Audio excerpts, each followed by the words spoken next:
And when I got there, she was telling me the story that she did this house in Connecticut where she went with a guy to do an exorcism. And when she was there doing the exorcism, the guy, I guess he was about 60 years old, and he fell asleep during the rites.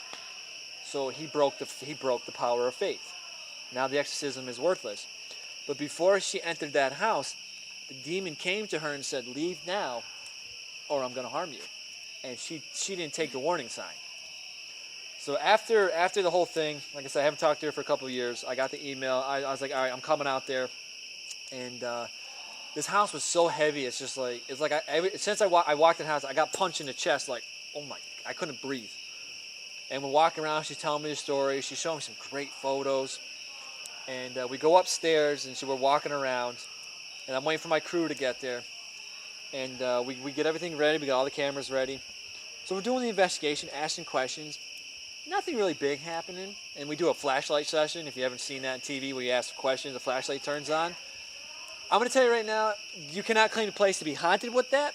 But if you get the flashlight to answer certain questions that only you're looking for and it does work, all right, you can present that to the client and say, this is what it is. You tell me what you think. Not what I think, what you think. So we did a flashlight session, had some good stuff. So we went down in the basement. Now here's the strange thing. Walk in the basement. It's pretty big. And I set up this K2 meter. I built mine with sound, so you can walk away and hear it. And then I have a vibration unit too. Like if something happens, you can hear the vibration. So I set the vibration meter on the old stove down there, and we're in this other room asking questions. And my investigator, Sadie, who asked certain question, I guess the entity didn't like that. All of a sudden you heard, bam! It goes bam! Hit the vibration. We're just like, what the hell was that? I was like, what did you ask? So I go home and I do the voice. I listen to her voice recorder. Got some great stuff. And I wanted to call her the next day and ask her how she's doing. Well, I was at Enfield parking lot in front of the Family Dollar store. And she picks up the phone. And I'm like, how's everything? And for no reason, she was like, I want to kill my family. I can't take this no more. I'm going to kill them. And I don't want to be here no more. I'm going to take my own life. And I know this girl. It's not her. And I haven't heard from her since. So she hung up on me. I tried calling back. No answer. So I'm thinking like, all right, maybe it's not as bad as I thought it was. Well, I'm playing video games. 5 o'clock, I get a phone call from her husband. This guy is crying. He doesn't even know what to do. He was like, Matt, this is not my wife. This is not my wife. Please help me. I need you to come help me. So I made a phone call to a good friend. He came down there. We were on our way within an hour. Now here's the funny thing. I went to a church to get holy water. This church is never open. I go in there, the church is open.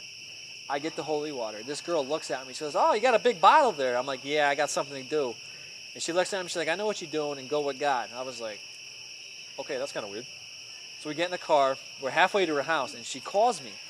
Now, here's the thing. When somebody's possessed and you're coming to help them, the demon knows you're coming. So she called me and said, oh, where you at? I'm like, oh, I'm out and about. I'm not coming. She's like, you better let me come to my fucking house. I'm like, no, I'm not coming. Don't worry. And she slams the phone.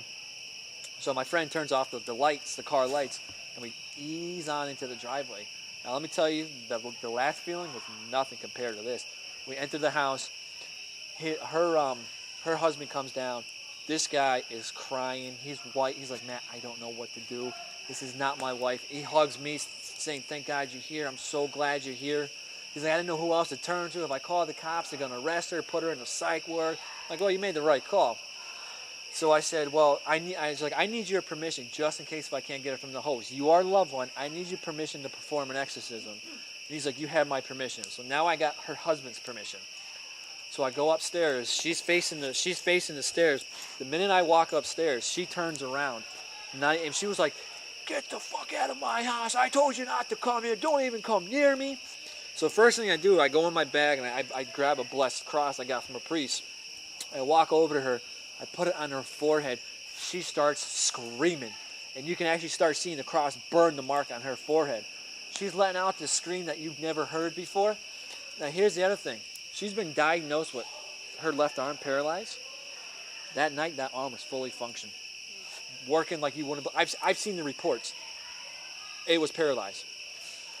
So she starts screaming. Her husband comes in, and he's running. He's like, oh, my God. My friend's there. He's like, what do we do? I was like, you know what we need to do. So my friend, he's about a 250-pound guy, and he's taking her. The left arm, no less, that's paralyzed. And we're getting ready to tie her so she can't cause harm. She took her hand, the left hand, and tossed this 255-pound man like he was a rag doll. My friend got up and was like, what the hell just happened? I was like, I told you, they have superhuman strength. So we finally get her tied, and she starts speaking Latin. She starts cursing, spitting. She says, the demon said, if you try saving her, I'm going to kill her, and trying to get me to stop. So we get ready to do the exorcism. I throw holy water on her. She screams like you wouldn't believe. And I'm getting ready to say the prayers, and the demon goes, oh, you think you got me? I'm like, yeah. Boom! Busted out of the straps like it was nothing. So now she starts coming after us. My friend and her husband tackle her to the ground. They're trying to hold this girl down, and they can't do nothing. So they finally got her to the bed, pinned her down, and we're doing the rites of the exorcism. No lie. Her head was on the pillow. Half of her body was in the freaking air. I'm talking feet up in the air. My friend's looking at her husband's looking at her like, this is not possible. So we do it the first time, and I was like, I do tests to make sure it worked, and the demon came out real quick and real fast.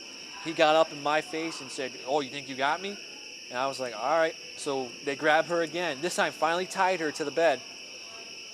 We threw holy water, screaming. Like, you can hear two voices in her, and at this one time, her face looked like she was a man, and he was talking all Latin, the dead language. So we finally do the last of the exorcism. She jerked out of the bed 3 times, like 3 things came out of her. But before we did that, I got the demon's name. Now I have power over the demon. What demons usually do, they will hold their names.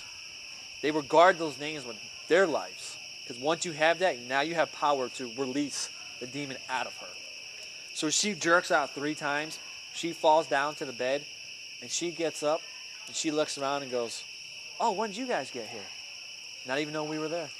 And then she was like, I'm so tired. She's like, I need some water. That's when you know it's a success. She's drained. She's energy, all done.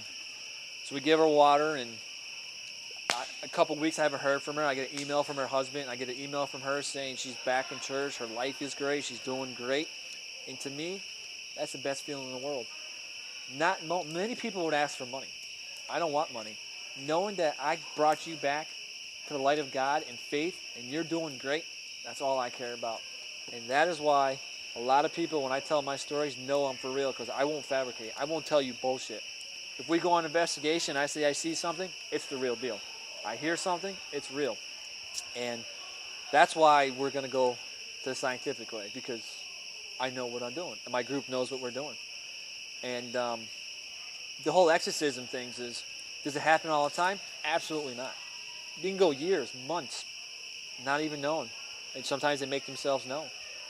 But the house in Prospect Street, that opened my eyes to a whole new faith. I watched walls bleed. I didn't even know where this came from. There was blood all over the walls. And the little girls were sleeping. And it was just like, that's how it all got started. That house in Prospect Street is who made me who I am today. And I've seen stuff that I still from this day can't explain it. After I did the 3rd exorcism at a friend's mother, I went home and slept. And I woke up and there was a black shadow standing in front of my door. And I was like, what do you want? And it was just shaking, they're just looking at me. And my room's got a bunch of crosses, obviously. And it can't cross that door. I was like, well, what do you want to do? And it just went it just walked and just faded in the back. And I've taken so many people to graveyards. They've had their own experience. They say this is the most craziest thing they've ever seen. Like I said, and it's just like, just knowing that I helped that family, best feeling in the world. I brought you back to where you belong. And that is the story of a true possession.